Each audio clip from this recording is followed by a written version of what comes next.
Halo, kami dari kelompok 13 akan mempresentasikan mengenai virtual machine yang kami pilih, yaitu Oracle VM VirtualBox.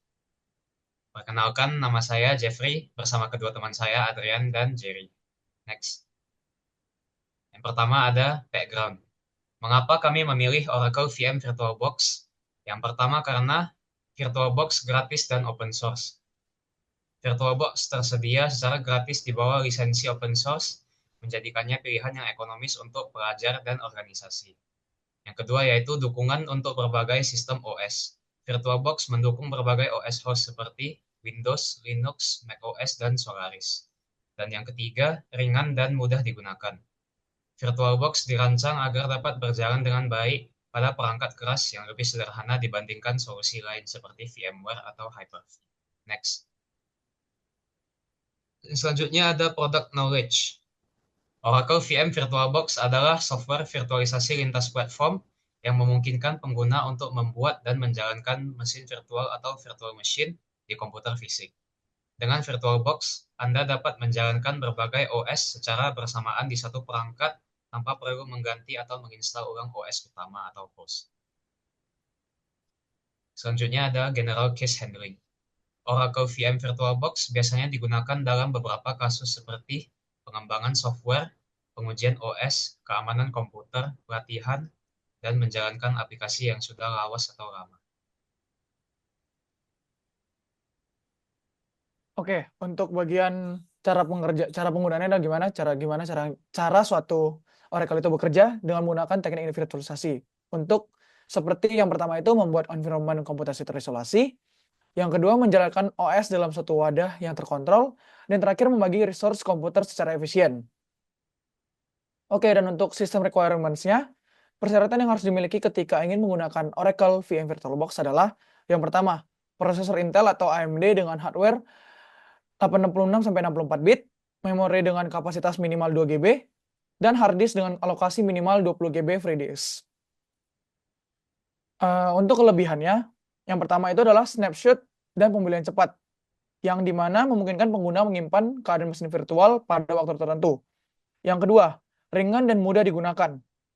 VirtualBox memiliki ukuran kecil dan dapat berjalan di perangkat keras sederhana. Lalu yang ketiga, kompatibilitas format disk virtual, yaitu mendukung berbagai format disk virtual seperti VDI, VMDK, dan VSD atau Microsoft Virtual PC. Lalu yang terakhir adalah dukungan jaringan yang kuat, yang dimana menyediakan beberapa opsi konfigurasi jaringan seperti NAT, bridge, host only, dan internet networking. Lalu untuk kekurangannya sendiri, ada yang pertama, performa yang lebih rendah dibanding virtual machine lainnya. Karena bersifat gratis, performa Oracle VM VirtualBox ini seperti rendering untuk 3D atau server produksi yang kurang optimal dibandingkan dengan virtual machine lainnya yang berbayar. Lalu yang kedua ada konsumsi sumber daya host, yang dimana mesin virtual di VirtualBox dapat menguras sumber daya host seperti CPU dan RAM jika tidak dikonfigurasi dengan benar.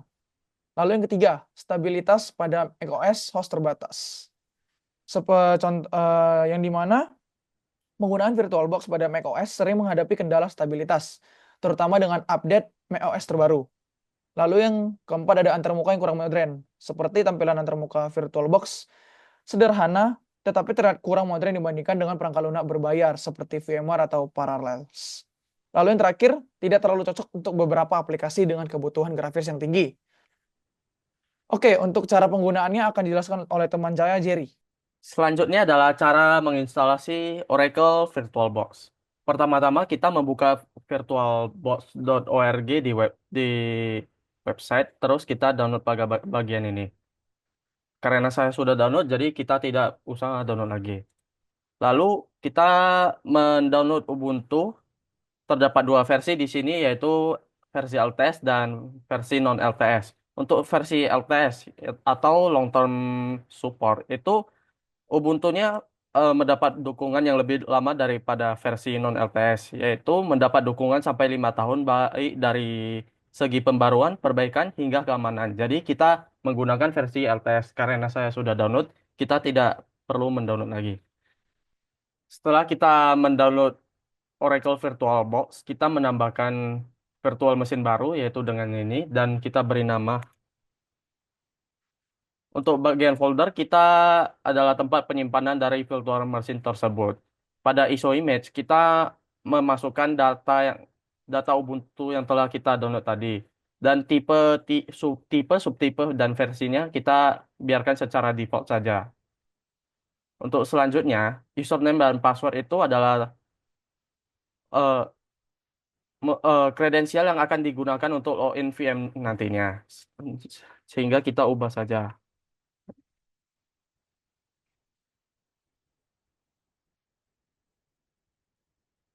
Pada additional option, menunjukkan pada bagian pengaturan saat saat membuat atau mengkonfigurasi sebuah mesin virtual. Pada product key, itu diperlukan jika ada menginstal sistem operasi yang membutuhkan lisensi seperti Windows.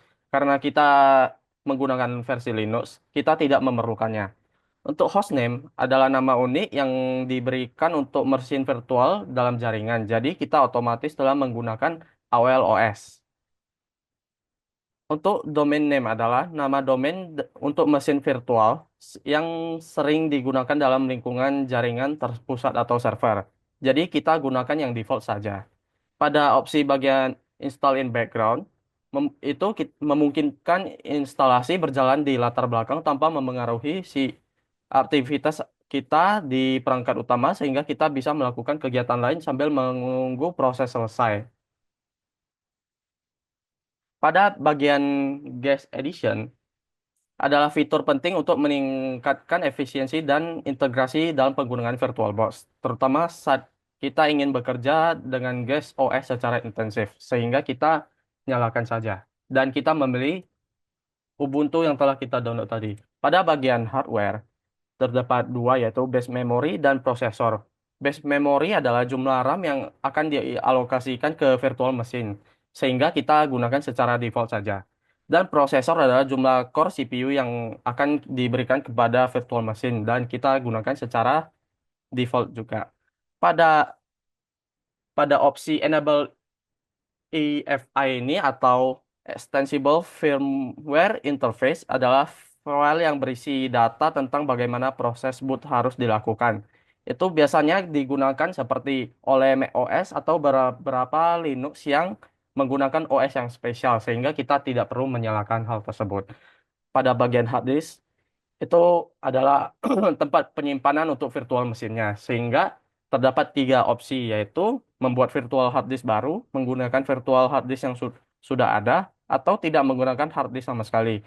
Sehingga untuk kita tidak kita malah membuat virtual hard disk yang baru, sehingga kita finishkan saja. Pada proses ini kita tunggu saja sampai virtual mesinnya nyala.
Sampai bagian ini, kita tinggal memasukkan password dari yang kita telah gunakan tadi, yaitu 123.